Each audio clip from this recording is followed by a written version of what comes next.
I have a dream where the powerful and the powerless will sit at the same table, where the haves will see the have-nots, not as burdens, but as brothers, where class will not divide us, but conviction will unite us.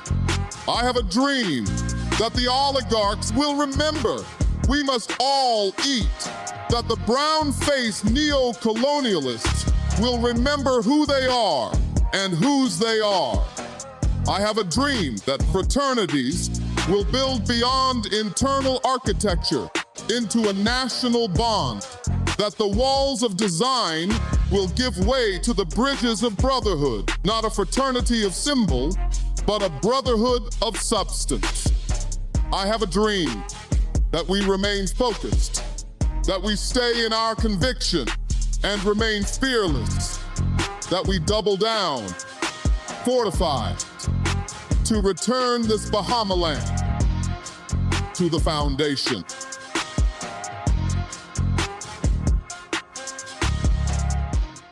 Good afternoon, ladies and gentlemen. This is The Foundation with Howard Grant. I told you that this is a pre-recording today. As you listen to this, it'll be Wednesday, October 8th. God spare our life. We're going to be doing a great deal of things. I hope you guys are good out there. I hope not much happened over the evenings, but I told you that this is a pre-recording, and I'm grateful, truly grateful for the opportunity to be able to be here with you.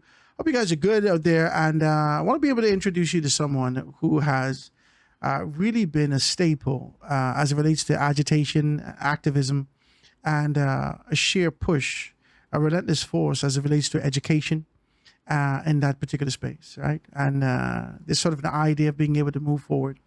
She sat with me on several occasions. I'd like to be able to call her friend, and always being able to get information from her, just raw, real information as to where we stand in this country.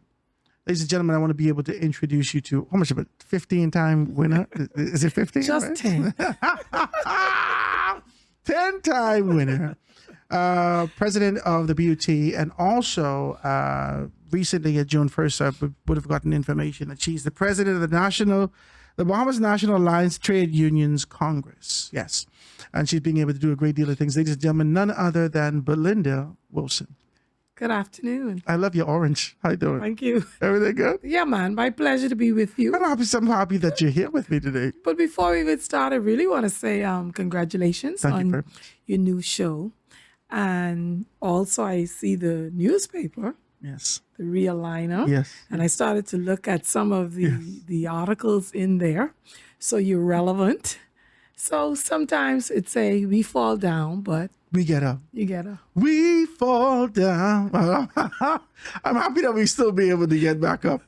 But a lot of things have been going on with you, and I want to say congratulations to you also, because you've really shown yourself mighty in this kind of a space. I've, over the past few weeks, been talking about working what's within your hand, Moses, and being able to understand that there's a call on your life. Sometimes we shift left and right, but we could be able to feel that call, that burning in ourselves, to know that this is where God has called us. The success that you've had, the success that you've endured, despite the tribulations, despite the naysayers, the success that you've endured 10 times now in this particular space. Talk to me about it. This is a wonderful thing, and I know the Father continues to bless you in that. The tribulations and the naysayers, for me, makes me strong. And what I also do I try to go through the clutter of what the naysayers are saying, and I pick out what they're saying, which is factual, or that which may be a weakness on my part or the part of our organization. And then I set the plan to improve it.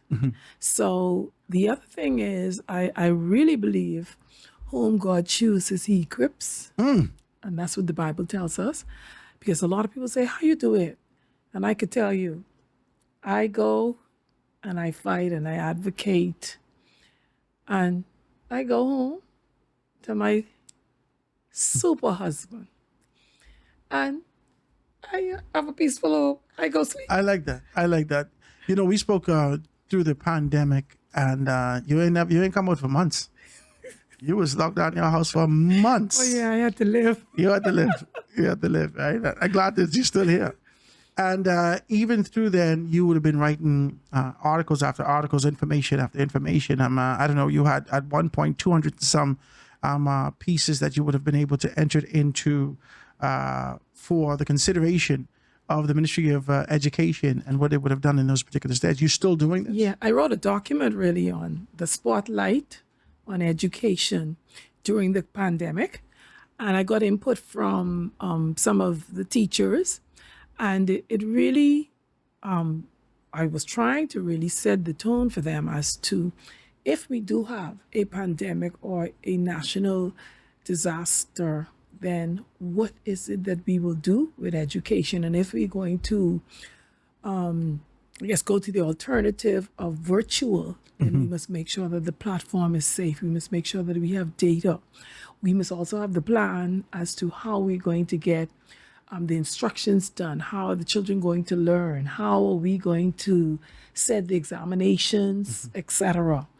I believe that education did not take advantage of the document, and you may have seen bits and pieces, piecemeal bits and pieces of the document here or there, but I don't think they took full advantage of. What do you think that is? What do you think of the recommendations that's actually levied to the government by those of us who may be laymen and not necessarily the ilk of society and not necessarily from a particular brand or political organization?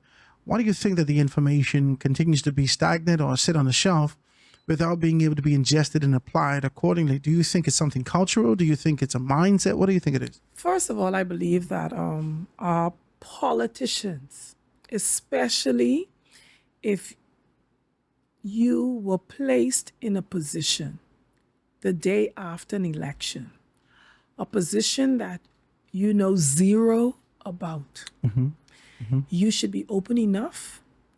Your ego should be small enough for you to be able to listen to the experts. The teachers are the experts in education. So if they're saying to you, you gave me an iPad and the iPad is not compatible with the system that you're running, the platform that you're running, therefore, I'm unable to log on. I'm unable to teach my students. You should not be on the defensive. What you should do is investigate it, see how it can be improved in the shortest time. Instead, you have the egos where they prefer to say, it's not factual, oh yes, it's working. So we definitely have to work on that. But again, you must have an open mind. And if you believe that after being voted in today and tomorrow you're the expert on something that you knew zero about, Which is a crazy thing. 2 days prior, then I think it's going to be to your detriment. Yeah. And I'm hoping that we have at least maturity in our politics. And I don't know whether or not this is the ego. You say if your ego is small enough. I think that's a stretch, because politics and the ego that exists in this particular space is always amplified. And a great deal of men, I can't put it all in one bucket, but there's a great deal of men who the ego, the flames of the ego are fanned by society and say, well, you're the boss man, you're the boss, you're this, you're that. Yeah, but it goes back again to you have to know who you are. That's heavy. First of all. That's heavy. And then secondly, who you are in Christ. Ooh, so that's very, this is heavy. That's very important. And people say to me, oh, you're always winning. First of all, I know who I am. Secondly, I see the position as an honor to serve you, the teachers. It's an honor to serve them, because out of 3,000 or 4,000 persons, they could have chosen someone else. And so them choosing me over and over is not to swell my head or to inflate my ego. It's for me to realize that I'm privileged and honored to serve them. And I must do that to the best of my ability. The privilege and all is one thing, but also that could be the first application. I know that you would always retain that privilege and honor, but for them to be able to come back again and again, it's actually indicating that you would have done superb, that they're satisfied with your work, they like what you're doing, and they want you to be able to continue this tenure to the success that you've actually taken them to at that point. I must say that I think that I do not brag sufficiently about what has happened in the Bahamas Union of Teachers under my leadership. So you don't brag sufficiently? No, I don't. Okay, I really don't. Praise God. Praise God. Because if you go back, we started negotiations just a few days ago. So we started negotiations on the 5th industrial agreement. The first industrial agreement, I was the co-lead along with Ida Poitier, the former president, and the other 4 lead. That's not to be taken lightly because the Bahamas Union of Teachers was 79 years old. So prior to November the 17th, 2006, we did not have an industrial agreement. So 5 industrial agreements. You were part of that. Yes, the lead, co-lead first, and the lead on the other 4. When you look at Grand Bahama, we have a multi-purpose, multi-million-dollar building. And again, I'm honored because it's named after me, Belinda M. Wilson Convention Center. But that was completed around 2015. But I can say to you that the resolution was moved by me in 2006. And I was the then Secretary General. So to come back full circle and be the president and see that building completed. And you honored by it or with it, with a name. But praise the Lord. Praise God. We paid Scotiabank every penny. And you don't owe Scotiabank nothing. September 2020, we owe them 0. If you pass Bethel Avenue, we had a small building there that was built in 1971 by the then Cecil Curling. So the building, 50 plus years old. So we're now building a multi-purpose, multi-million-dollar building that we do not owe anyone other than the contractor. Wow. When you look at, it was January 10th, 2018, I was able to launch the Bahamas Union of Teachers history book from 1947 You got to give me one of these books. to 2017, and it's from Walker to Wilson. Mabel Walker was our first president in 1947. 2017 up to 2017 is the book covers from 1947 to 2017. So our union has the oral history, and we feature every president. So each president has his or her own chapter. So from the beginning to present, we have that. You know, one of the things that I say, and I've been talking about leadership, you know, that I've done a series last year. I hadn't returned to it just yet this year because we're making some transitions in the space. But what we talked about is dissecting leadership. We looked at it from a constituency first approach.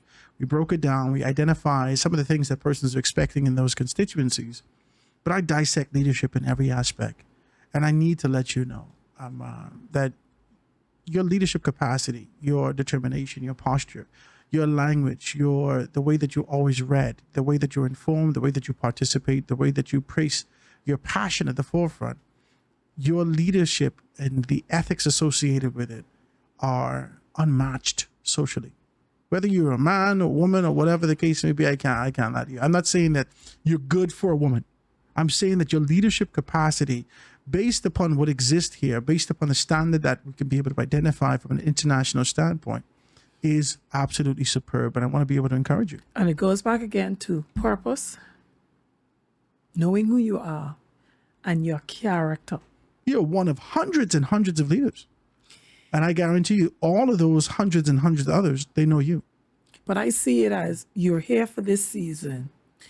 The persons have entrusted, because it's really they're entrusting their livelihood to you. Yeah. Because people think about, Charlie to the table, they're just talking about money. No, negotiations is more than just money. Yeah. It speaks to the terms and conditions of your service. It speaks to your evaluations and observation, the curriculum that you're teaching, your class sizes. It speaks to the protection of your rights. It is so much. And again, I say you cannot take it lightly because they could have chosen someone else. Anybody else. But they chose you. Yeah. Give God praise.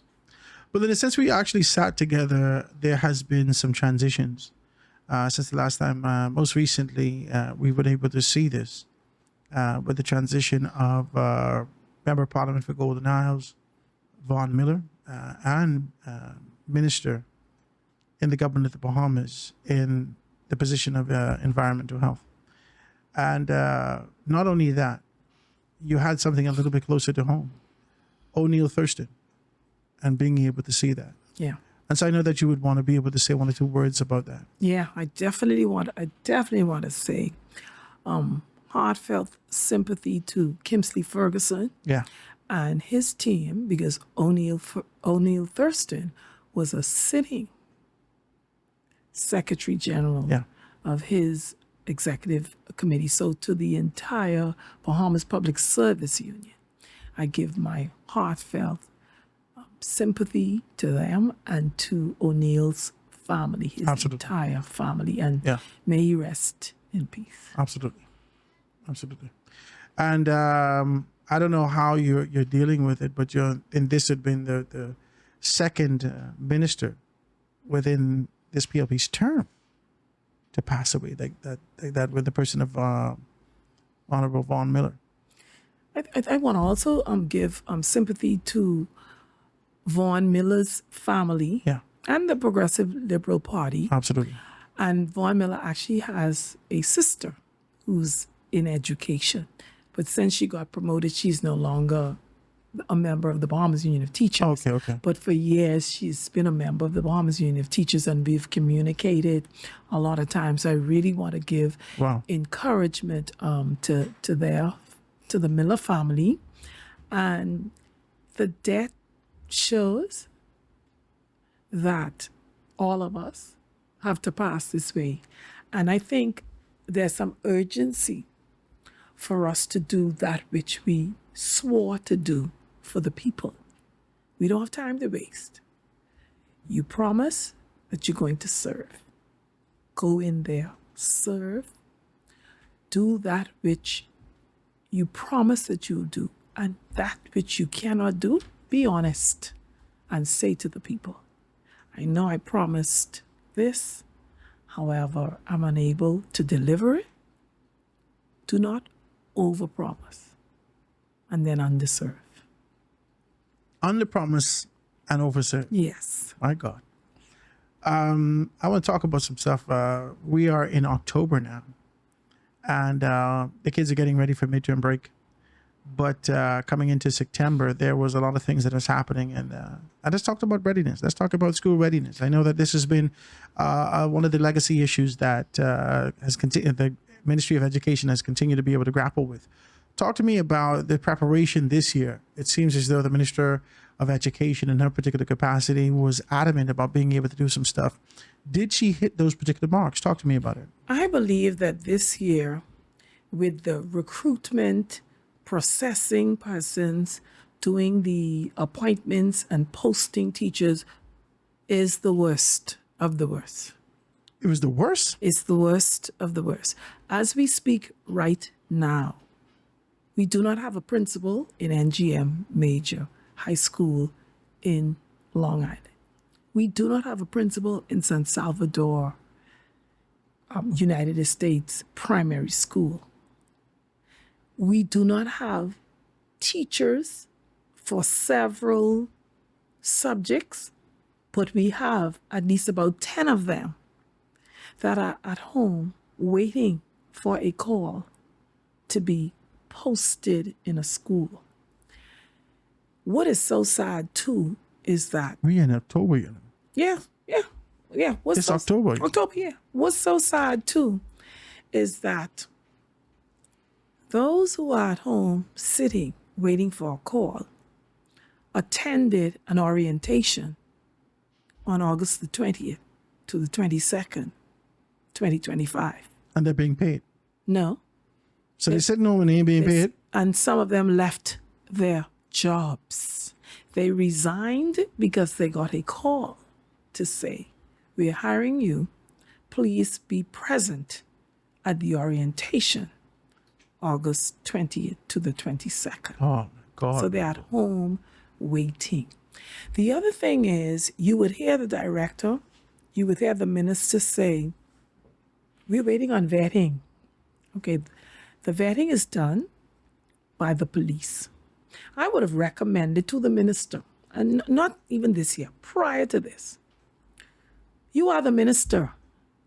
Could you call the commissioner of police and ask the commissioner of police to provide for you several officers for about a 3 to 4 week period and let them vet? Now, the persons that they're vetting are the same Bahamian students that you just sent to the University of the Bahamas over the last 4 years on our scholarships and grants. They live through the same corner. It's the same people. Yeah, when you gave them the scholarship and the grant 4 years ago. Let's think about New Providence. 7 by 21. So, Oh, Lord, yeah, that made me laugh. right. So what I'm saying is, you get on the phone, call the commissioner. Hey, I have 10 of them that are home and their vetting is not completed. Can you give me 2 officers for the next 14? Why does everything feel so fragmented? Why does it feel so distant? That's the problem. What happened? Everything is fragmented and persons are working in isolation.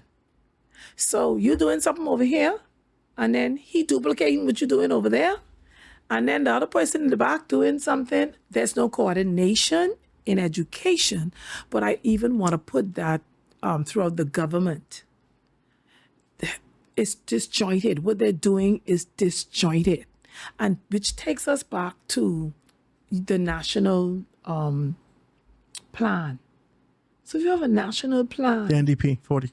right, so that ties into what it is that you're doing. So social services would know what education is doing. Education would know what health is doing. And it'll be in a more consistent and organized way. The Ministry of Education definitely, as it deals with the recruitment, is dysfunctional. And you call 5 persons and you ask them the same questions and you get 5 different responses. Even if they're in the same office. They might be sitting on each other's lap and the response is different. But it can't be that bad. That bad. That bad. But I'm sorry to hear that because I keep hearing it. And like you said, this isn't just isolated to education. This is across governments. Yes, but It's fragmented. But education is so important because if you're unable to get the teachers, the guidance counselors, the teachers' aides, the librarians in the school for them to impart the knowledge to the students, then what happens to your country? Education, you say you're the foundation. Education is the foundation for the development and building of a nation. And I'm so sick and tired of hearing Minister Glennis Anna Martin saying, oh, the shortages are worldwide. I don't live in the world. I live in the Bahamas. And I've given them recommendations on how we can even deal with the shortages, because we have some students in school who are very successful in certain subject areas. And you would know that an Ivy Dumont or Alma Garraway, they started off as monitors.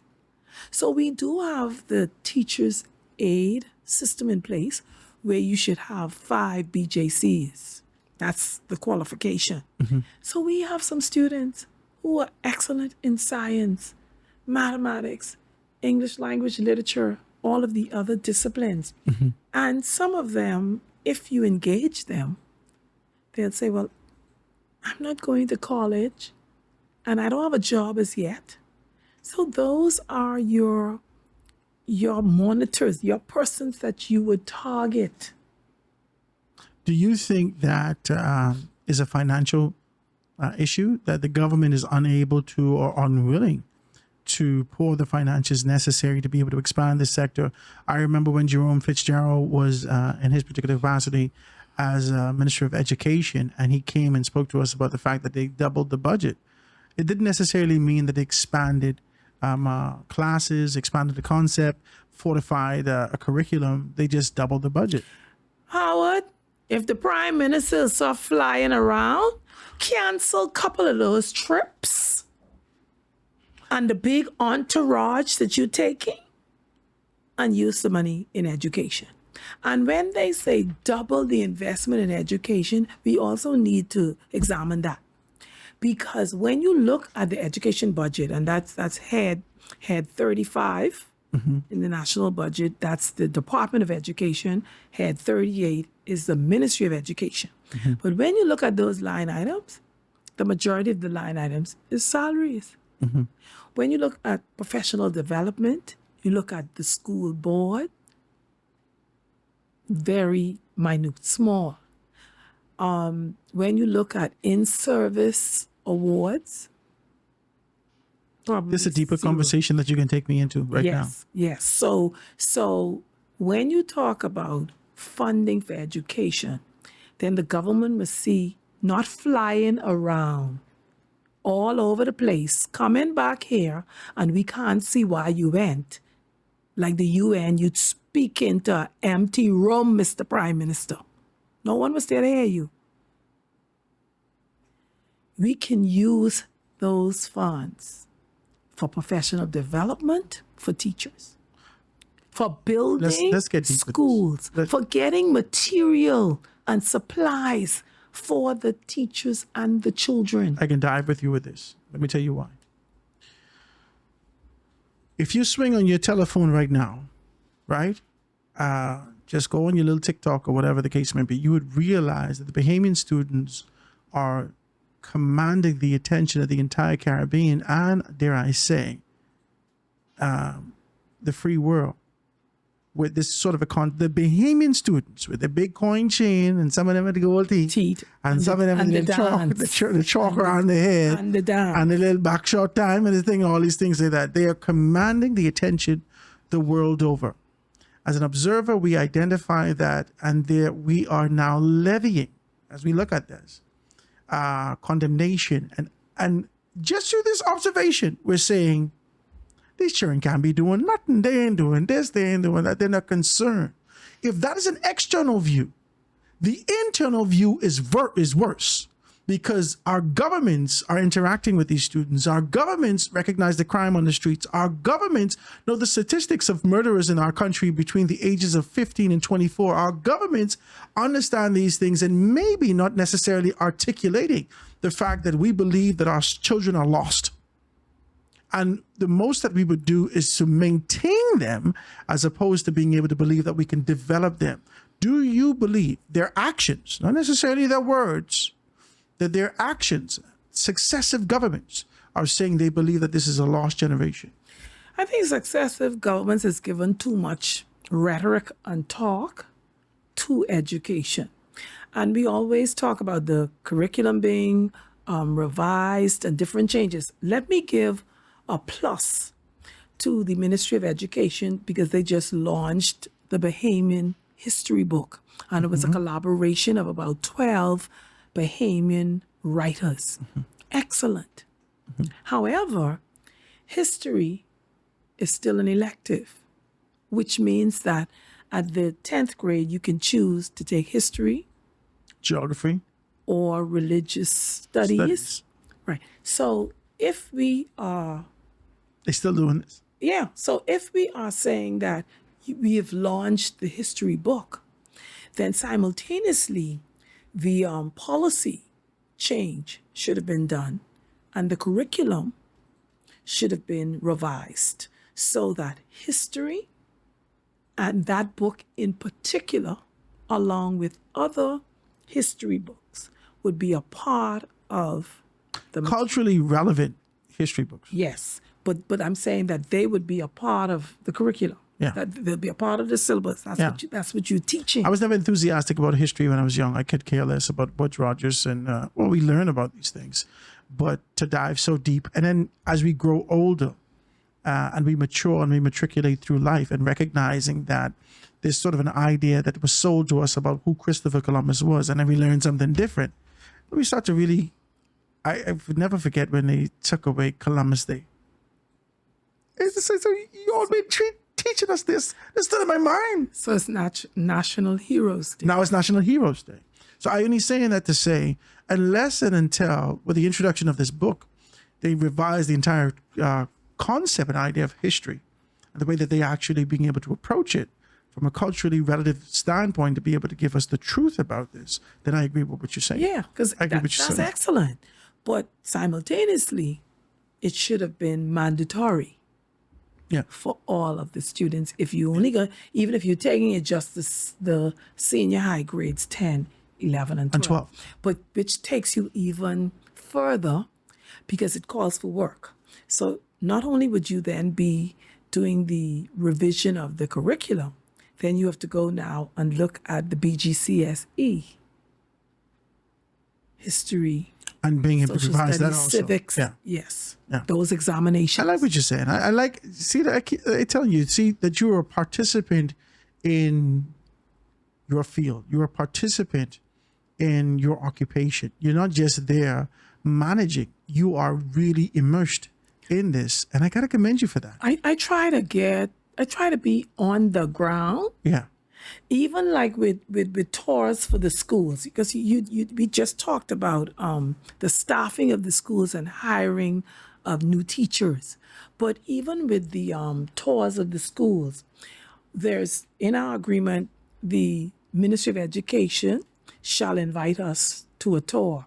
And I sat home and I watched television. I saw the Prime Minister and the Minister of Education and the Permanent Secretary. I saw them fanning about.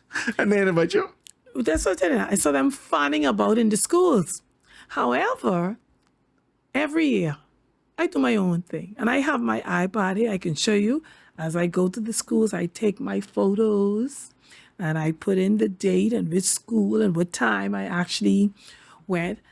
And they did invite us probably a week or so later. But they picked the schools that they thought that they were impressing, I guess, me and my team with. And then some of the schools they did not go to, but I covered them myself. I went to the schools myself. And so even when the schools are ready. Okay, so you paying the gate. The same gate I meet the man painting to the primary school Sunday before school open. I met him to that same spot last year. 2024, painted to that same spot. He was probably there the year before too. Yeah, but so the thing is, he didn't scrape off the old Nothing. paint. He didn't sand down whatever. So you paint right over. But we go on the government school. I've been to government school in this country. The most discouraging thing going to government schools, and this has nothing to do with any one particular government. I've been to school almost 30 years now. Well, let me be decent. I put years on it. I came out of school in 1999. All right? And the enthusiasm after you've already assessed your report card, you say, I can do better this year. I can do this, I can do that, right? You get your clothes, you feel fresh, you work all summer, you buy your things. You get to school on day one, and the same cans and garbage and dirt that you leave there in June, still there. Still there. You got to swim through the grass. To get to the class. You feel like a hyena. You going through the glass to get. I mean, this is a discouraging thing. It is, and again, as I moved about and I spoke to contractors, some of them, and this like the Sunday school opening Monday morning, they had not yet received even mobilization. So you mean to tell me it's not only with is not only with the teachers who are sitting down home. The contractors are waiting for not only mobilization, even acknowledgement. Some schools you could see people working on well in advance, but for some reason it has become a tradition. Just before school, listen, we have to. My children has come home with paint on their pants. Some schools that you see working in advance, I could say to you, I spoke with some of those contractors too. So they mobilize the job with their own funds. So some of them don't have the funds, and that's a dangerous thing sometimes. To start the job. So most of who started the work prior, they had the funds. They said, listen, I did this and this, Madam President, based on my own funds. I haven't received $1 as yet. And I guess they can't speak up because, again, they waiting on their funds, but anything can speak up? Well, they can't speak up because, okay, I'm the general from the PLP. Okay, good. I'm the general from the other party, and me and the minister cool, and they give me one job, and so they push back and they wait. So I hope, like you said, it's October, that they've been paid by now. I hope they will. Guys, we're going to take a quick commercial break. When we get back, we can have a dive a little bit deeper into some conversations of what's happening around the country. We're going to talk about crime in the schools. We're going to talk about a great deal of things, and whether or not the policing is necessary. We're going to talk about this sort of an idea of structure as it relates to parents and students' interaction. So we're going to do a lot of those things, guys. Quick commercial break. Going to be right back after this.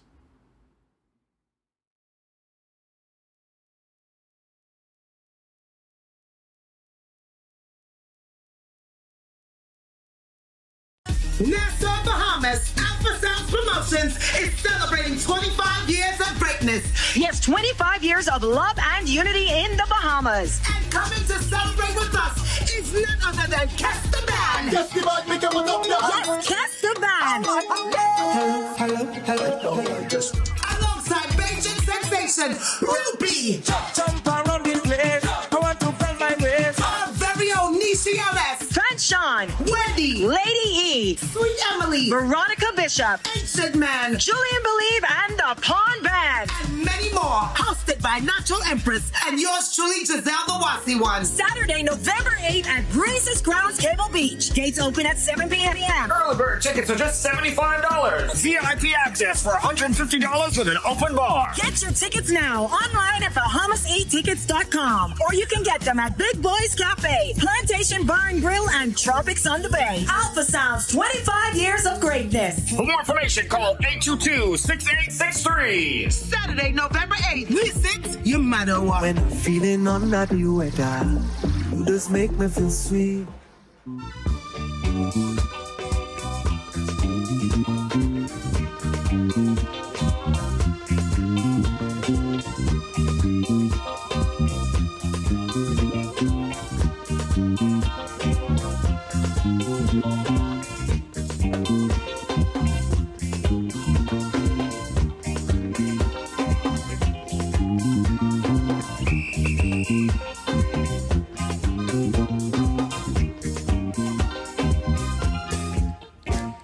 Audrey, where you get that sugar?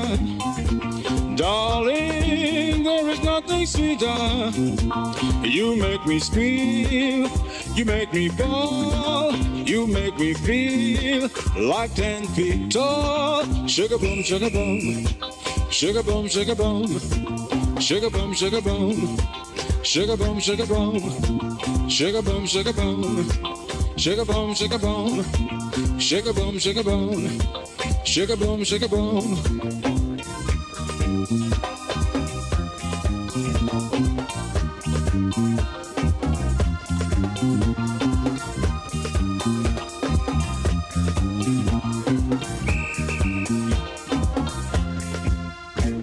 Audrey, every time you wiggle, darling, you put me in trouble. You torture me the way you whine. I like to see your fat behind. Sugar boom, sugar boom, sugar boom, sugar boom, sugar boom, sugar boom, sugar boom, sugar boom, sugar boom, sugar boom, sugar boom, sugar boom, Shake a boom, shake a boom. Shake a boom, shake a boom.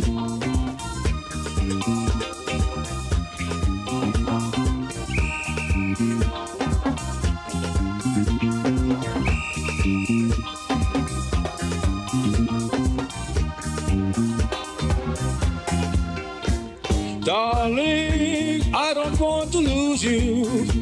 Honey, like you give me voodoo.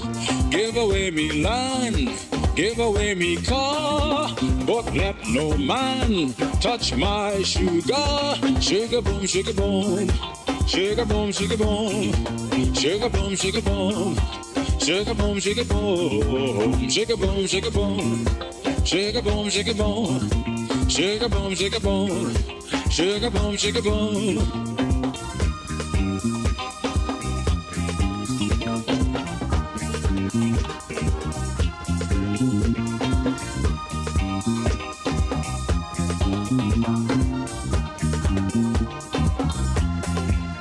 Give me the boom boom Audrey, I want the boom boom Audrey, Give me the boom boom Audrey, please.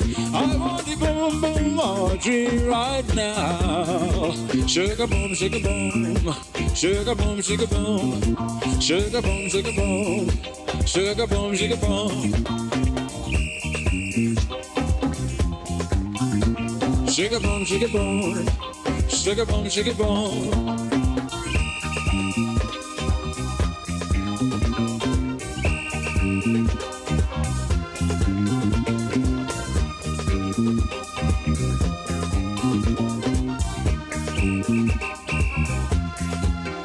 And we are back, ladies and gentlemen. This is the Foundation with Howard Grant right here, guys. I hope you like and share and continue to be able to send this around. Let persons know exactly who is in the house with us today.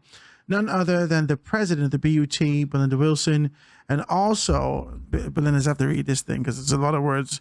Bahamas National Alliance Trade Union Congress president, elected, right? And she continues to be able to have enjoy a tremendous amount of success and what she's done and what she continues to do out here in these particular spaces. Now, Belinda, when we left off, we just started to talk about some stuff. We started to talk about these sort of an idea, but there's some things that I want to talk to you about also. So we'll get to that. We get to the crime in schools. We get to the parent-teacher relations and talk about those particular things. But at the top of it, I want to talk about something that you brought up that I kind of remembered, and I want to be able to bring this kind of a question to you. Now, you said that there are at least 10 teachers that are home right now, that some have left their jobs. And as a result of leaving their jobs, they're now sitting at home waiting without a salary to be placed in a particular school to be able to start their journey. What about the housing associated with that? The cost of living and the housing associated with that. I need to know about that because first and foremost, how these people can get compensated as one, if they're going to get compensated after they would have already gone through orientation on August 20th. But two, what about the cost of living? Those persons who would have moved to the family islands, from a family island, and try to be able to find that out. They would not be compensated. So right now they are unemployed. They're at home and they're unemployed. Well, they should be able to get some kind of... The compensation would not start until the first day that they report to the school where they're posted. And so they don't have appointment letters. They don't have posting letters. So they are at home waiting. And I'm so sick and tired of even hearing the director, but we waiting on NACOB. NACOB have a phone. Get on the phone. Call them. Hey, can you give priority to these 10 or whatever amount of teachers? Because we're waiting for them. They are needed in the classrooms like yesterday. So there has to be communication, better communication with the various agencies. Mm-hmm. You talked about housing. For example, in our industrial agreement, it used to be $2,650. We've now got that increased to $3,000. It's called a geographical posting allowance. It's only a one-time. So that geographical posting allowance that a teacher was appointed and assigned to Grand Bahama or another family island that is not their home, they would get the $3,000, which is for a round trip ticket for them to be able to put their, let's say, vehicle or their personal items on the mail boat. They're able to purchase tickets for their immediate family, maybe their children, and they will be able to turn on utilities. This is something the government affords them to do. Yeah. When if I'm a Nasuvian, Yes. grown, born here, Yes. but you posted me in Cat Island. Cat Island, I would have and I go, you give me $3,000 to get there one time. one time to get there. And let me tell you what has happened and is happening. So they give me $3,000 and then they would give me $700 for my first month's rent. What we have experienced for several years now, that the cost is very high. Right now, I have a teacher who just came out of UB, was sent to Inagua. She spent about $4,000. On what? To get there. Yeah, not only that, she did What the first and last last month rent. So they go first and last in security. That the ministry did not pay, although it is in our industrial agreement. So it is very, very costly for young individuals starting the job for the first time. And they're coming out of, it can't be out of their pockets because, 4 They ain't years, got nothing in their 4 pocket. years of the university or You was a probably university, living with someone who was helping your you. parents, Yeah. etc. Yes, so definitely that's a problem. But the other side to that is this. You can go on a number of family islands where government built cottages that are sitting dilapidated and rotten down. But government has allocated, I think the allocation for this year, for 2025, 2026 for rental is somewhere, I think, within $6 or $7 million. So that's for rental allowance for the teachers, teachers' aides, guidance counselors, whom you would reassign to Grand Bahama or a family island. And we have in our agreement where the government, if they are selling the cottages, that the teachers should get the first option to purchase. But I'm saying to you that we have cottages throughout the Bahamas, I know some in Abe Maroc. just sitting there, Some in Abe Maroc, sitting right across the street from Martintown Primary School. rotten. Absolutely Yes, 100% rotten. Right, but you spend. But they've been rotten from I was a little child. Yes, but what I'm saying is, if you had cottages, which is an excellent concept, then you should maintain it. You should repair them, because that then cuts down the amount of money that you have to spend for rentals.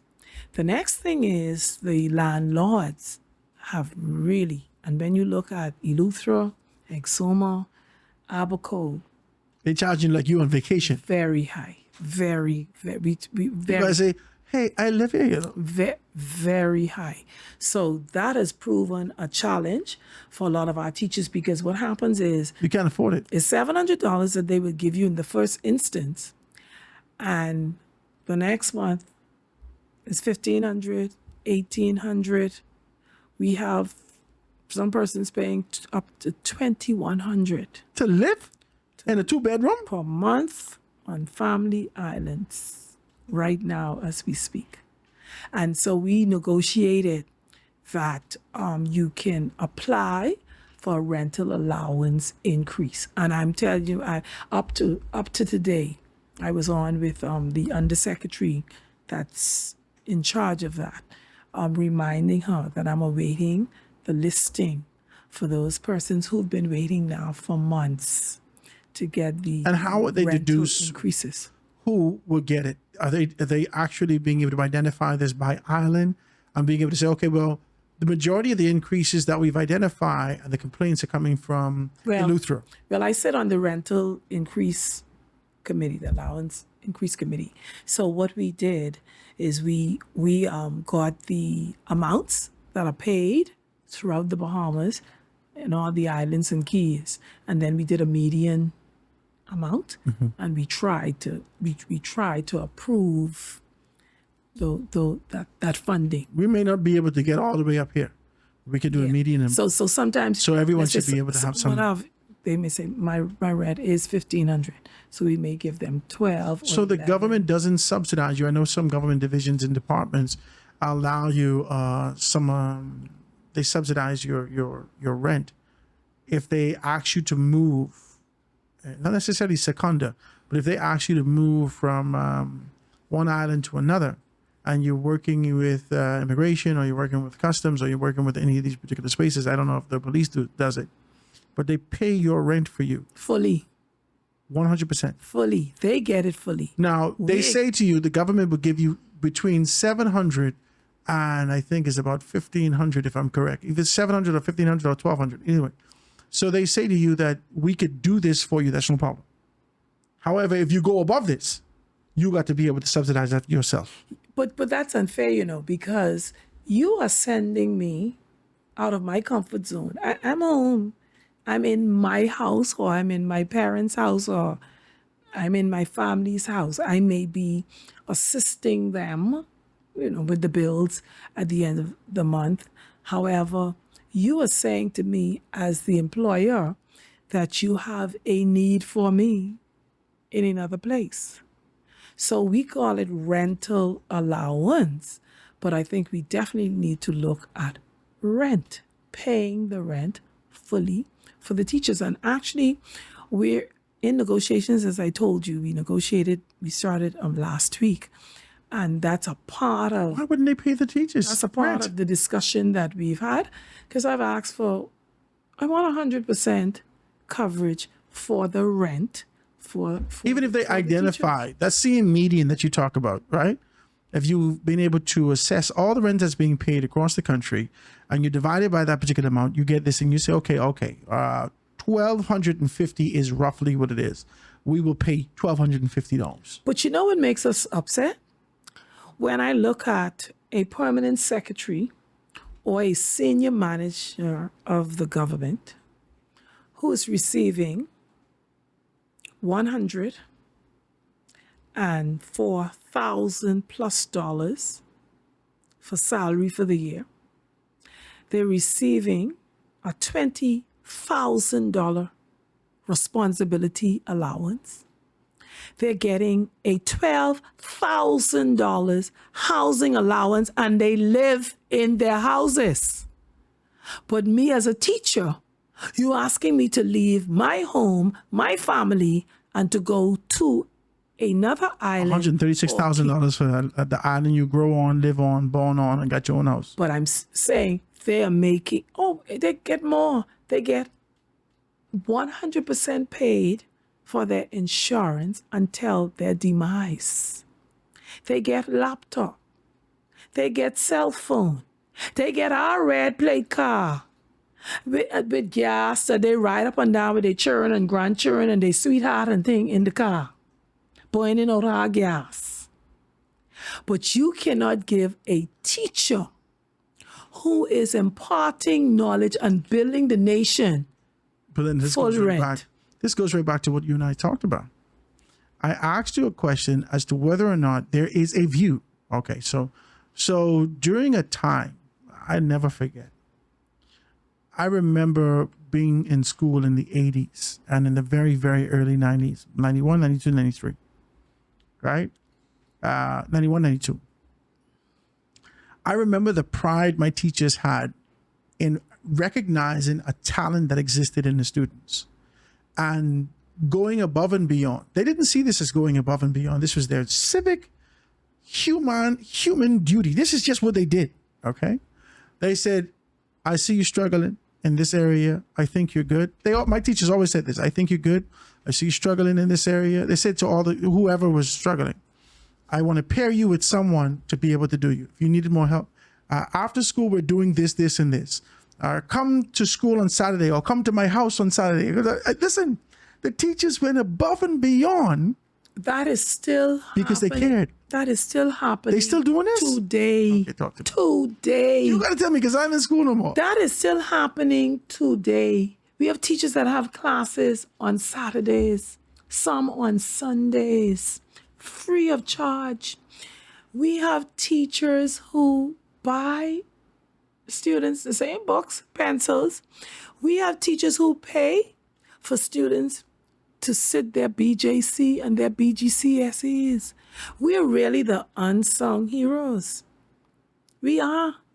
And I'm telling you, we have teachers buy lunch, uniform, shoes, whatever it takes to get some of these children in school and So you're saying to me, and learn. It is still happening. so they today. could still see the potential in the students. Yes, they can. And I could tell you. Because I feel like just as an outsider, and we're part of society, we're part of a community, but I'm not immersed in this sort of an educational field anymore or in school. So I'm only looking at it and saying, well, this didn't feel like this when I was younger. It's still happening, but what I really hope for is for the parental involvement to increase. I want to talk about that. We need them to be on the ground with us, want to talk about and not to come as they did a few weeks ago. 3 parents. So your 3 daughters are fighting. And then this is what we can talk about. Then you come to school and you fight. Parent-teacher interactions. My dad was Talk to me about that. the PTA president Yeah. at Woodcock Primary School for 25 consecutive years. And Daddy's still living now. He's 96 years old, Reverend Basil Johnson. That's parental support. Because we know if Miss Pender or Miss Thompson, They Miss can call Pender you was the principal and Miss Thompson was the senior mistress, we know, well, if y'all carry on, when Mr. J come, we gonna let him know. So we had to carry on somewhere in the back of the school where they couldn't see us. You sound like you're in the back of the school all the time. How you mean? All the time. Back of the school. Because you got good practice. You need to stop. Primary school, in the back of the school, fighting and wrestling. And the high school, okay, detention, okay. Demerits, yeah, Wow. But Belinda, I want to talk about this. There has been this sort of, I don't know, I guess we would have seen it. I remember when I was young in high school, in primary school, in the 80s, some kids' parents, because we lived the school in the middle of the community, right there in the middle of the community. So your mother, your auntie, your cousin, you went whoever. to Bath Hill Primary? No, I didn't go to Bath. I went to Martin Town. Oh, you went to Martin Town? I went to Martin Town, right? But all us emerge and converge at 8 Mark High School, Yes. right? So we had friends whose parents were, they take advantage of alcohol sometimes, whatever the case may be. And they would come into the school drunk. And it was sort of a shame because we, it was a good friend. And we didn't want to laugh at his mother because we ain't laughing at people's mother or whatever the case may be. We saw this a lot in school. But it was never, ever to fight no teachers. It was never to, listen, we never had, if we got disciplined in school, we shut our mouth. Because we can get disciplined again. Oh, yeah. We keep that to ourselves. And our parents still find out some kind of how. Grammy know, and Grammy can tell mommy, and that's a problem. But now we're seeing this interaction, this sort of detachment in our society where parents feel the necessity of being able to defend their children despite their wrong. Yeah. That's crazy. It is. And we have a different caliber of parents. Even what saddens me too, sometimes I'm driving or I'm even out of school and I see the parent coming half naked, all the bubby hanging down by your navel. And the bungie. Yeah. To be clear. Oh yeah. All the hip out, all the tattoo everywhere. And you walking little Johnny to school. It's embarrassing. With the little silk hat, they call it? The little bonnet. Bonnet. Yeah. So Got that. it's embarrassing to your child. And then you come to the school and you came to the school because your child was in a fight, and then you turn around and you fight in front of your child. That's where the child learned it from. But I'm Learned happy. it from. I'm happy that they were charged before the court. And I hope this sends a you message make to an other. example out of them, those three No, parents. you ain't gonna call me the child. Listen to me. My daddy them teach me a particular thing. You call me for my son, I can deal with him. In the bad way. You could say whatever you want to say with me. My babies love me. But they know I stand for discipline, I stand for righteousness, or we can do a particular thing. And if you go contrary to that, we can get dealt with to put you back in line. Which puts me to the school policing program. So they call them the SROs, so the school resource officers. And I must say that they've made a big difference. Their intelligence, they're able to ward off some fights or where there may be guns, knives, marijuana, cocaine, all of that in Are school. the SROs a replacement for the truant officers? No, they're of not. sorts? I'll tell you about the truant officers. No, they're Okay. not. So the SROs, they are trained police officers, but their training is specific to working in a school environment and being able to engage with students and parents and also the administration and teachers. So for the most part, I must say they've been doing a very good job.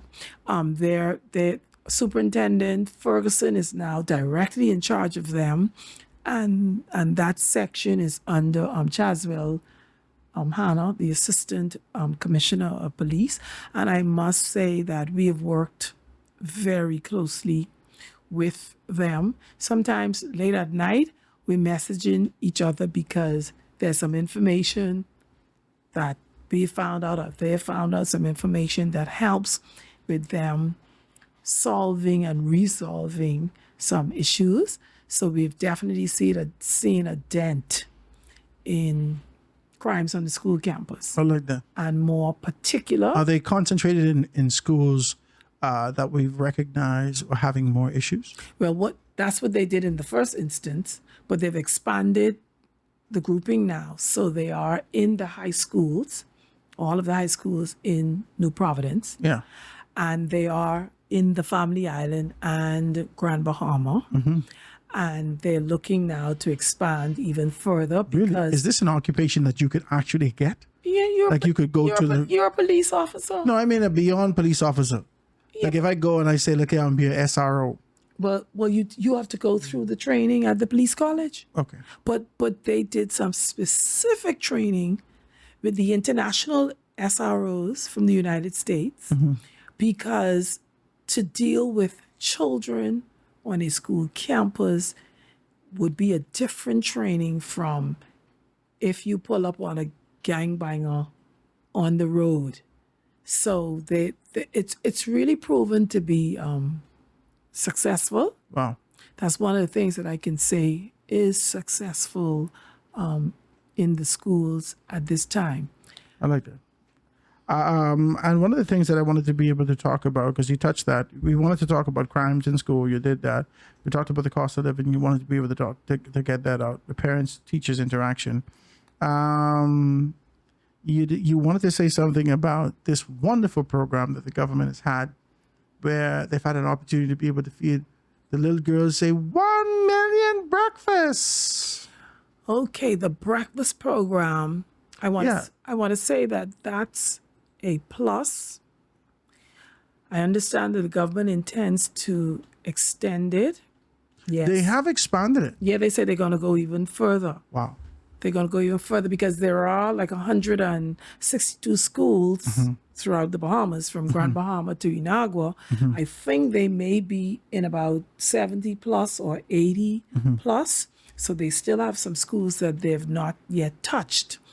I want to say that it's good because having that breakfast then gives the children energy.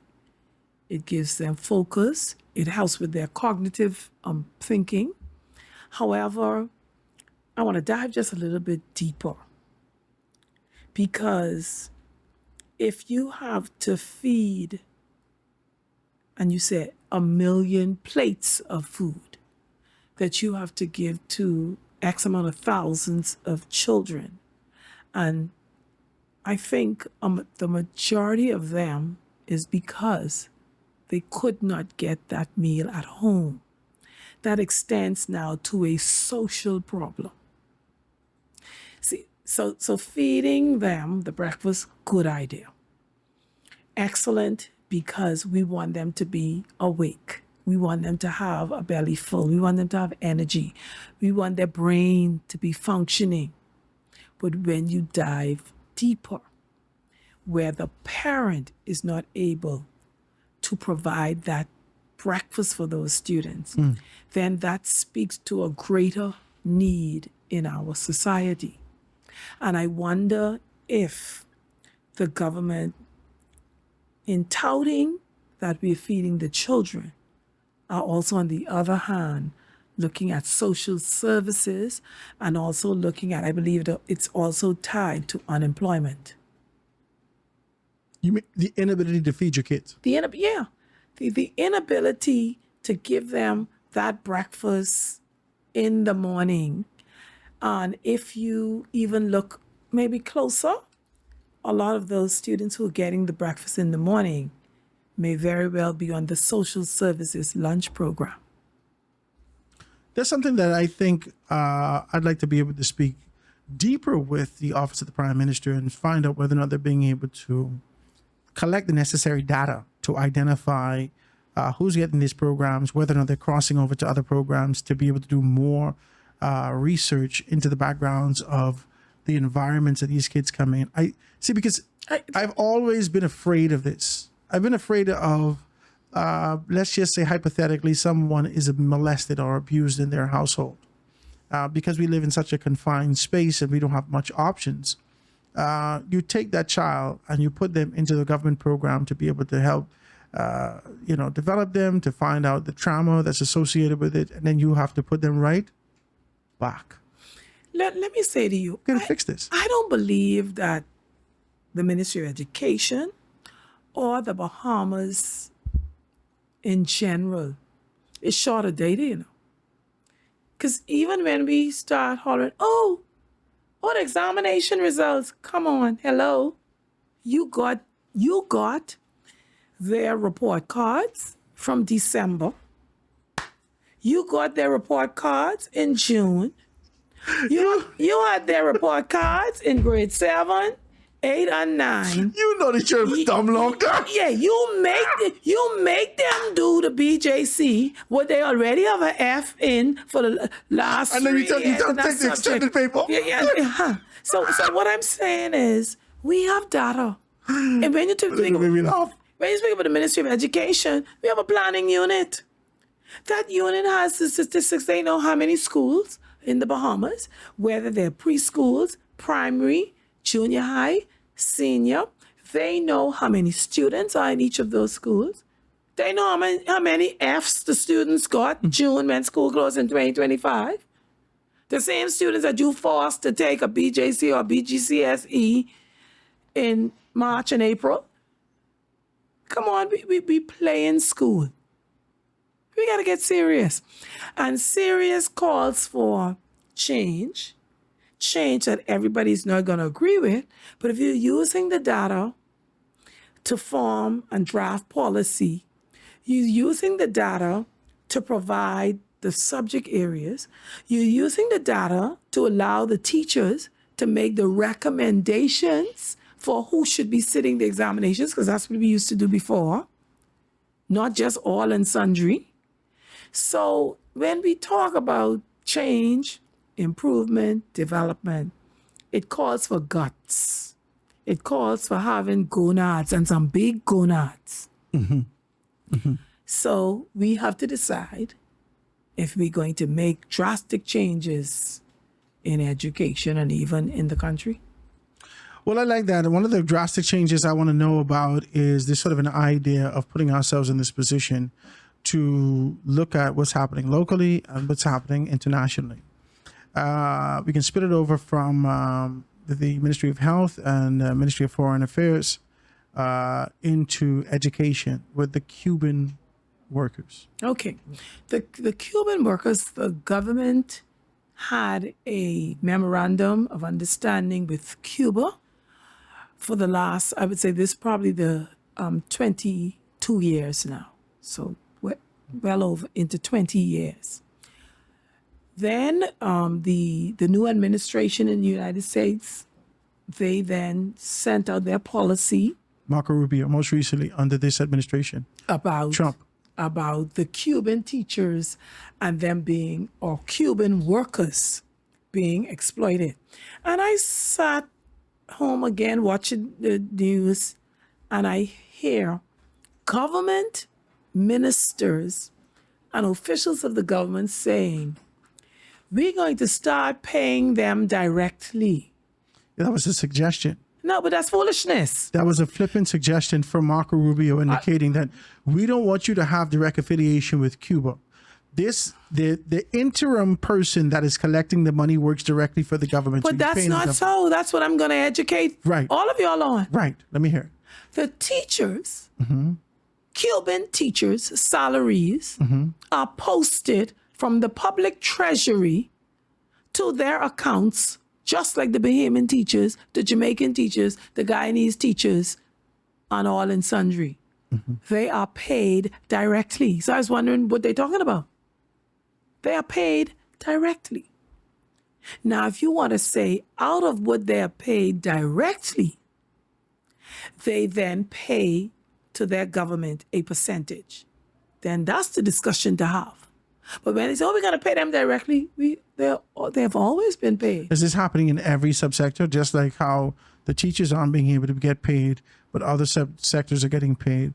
The position that I understand that Marco Rubio has stated in his particular capacity to the government of the Bahamas and all persons who are working with the Cubans is that there is an entity who is receiving their monies and then giving it to them. Okay. I only can speak for education. For education, factually. Yeah. The Cuban teachers are paid through the public treasury like all others. Their salaries and the amount of the salary that they get is like all of us. But they're still subject to this new ruling and position that the government has taken. It is. Okay. What I'm saying to you is, what they do with their funds thereafter, I can't give an account of, although I know what they do with it, but I won't say.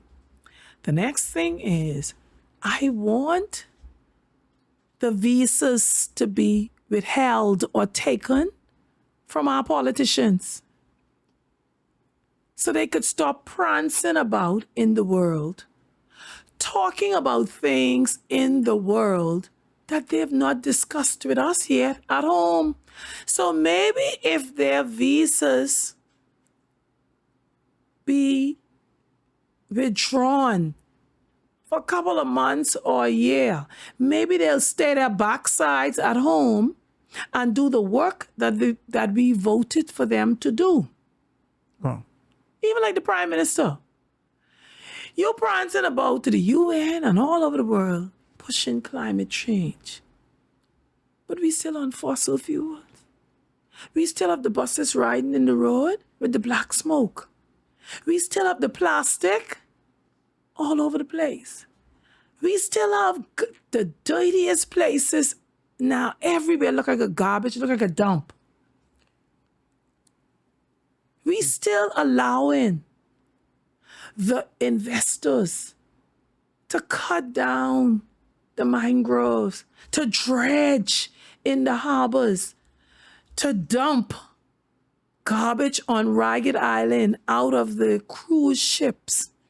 For miles and miles, you can see bags of garbage on Ragged Island beach, along the beach. So maybe if they suspend their visas for 6 months to a year, And like I said before, maybe they'll stay their backsides at home and work for us. But you cannot be in the region and in the world saying that you are the climate change spokesperson when you've not done the work at home. Wow. Do the work at home first. Wow. Belinda, I want to thank you so very kindly for being able to be with us, my dear. I really enjoyed this conversation thoroughly because there's some things that we need to know, and often being able to have conversations about that is crucial. You have never presented politics. You've always presented position with passion, with determination. And no matter who's sitting in the seat, there is a national way to ensure that there is growth and development. And you've always been able to be sort of a northern star, a guiding light, to be able to say that. So I want to commend you. Thank you. I want to commend you for being able to do that. I thank you so kindly. Now, you got to be able to come back with us again. I ain't going to hold you the whole 2 hours. No problem. You got to come back with us again and be able to enjoy this. Ladies and gentlemen, none other than Belinda Wilson being able to talk to us about these things. It has been a wonderful conversation. I want you to kind of wrap it up and let persons know some of the things that are on your heart, some of the things that you'd like to see in education and in our country. What I'd like to say, first of all, to the teachers that are at home waiting, do not give up hope. Every day, I can tell you, I'm writing to the minister, I'm writing to the permanent secretary, to the director, to the deputy director, to persons in the public service asking, when are they going to get their letters? When are they going to be posted in schools? And I want you to keep that energy and that excitement that you had when you walked across the stage with your degree in hand. We've lost some of our teachers who've resigned. So I want to say to the others to hang in there. We're going to push and try to make the improvements that we can, the best way that we can. And when we call on you to come and support us, be there. I want to say to the Minister of Education, I believe you're trying. But you also have to be able to move some persons who are not being efficient and effective, whether they're your friend or not. You need to have persons who are in strategic places where they're able to carry out the functions that are needed for education to be able to function successfully. We're in this together. Do not just say that the Bahamas Union of Teachers is a stakeholder, but show us that we are stakeholders. Sunday, we just celebrated World Teachers Day. So I want to say to all of our members from Grand Bahama to Inagua, happy World Teachers Day. Thank you for being a part of our union. And I say, as I always say, solidarity forever. Ladies and gentlemen, that is none other than Belinda Wilson. She is the president of the BUT and also the president of the Bahamas National Alliance Trade Union Congress. It's wonderful talking with her. Guys, we're going to take a break. When we get back, we're going to have some other stuff for you right after this.